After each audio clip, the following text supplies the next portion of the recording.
Okay, attorney, eto sabi ho ni Senadora Representative Laila de Lima, mukhang natatakot na po yung inyong kampo.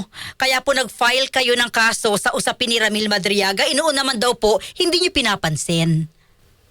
Hindi kami takot. In fact, ang pag-file nga ng kaso, ibig sabihin hindi ka takot kasi kung technical ng pag-uusapan, sa criminal case kasi, mas mataas yung standard of evidence na kailangan mong ma-meet para umusad yung kaso at para mapanagot yung kinakasuhan mo. So, sa amin, ang pinapakita namin ay ganun kami kakumpiyansa na nagsisinungaling itong si Ramil Madriaga.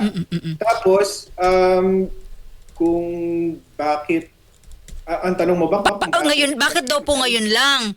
Pwede...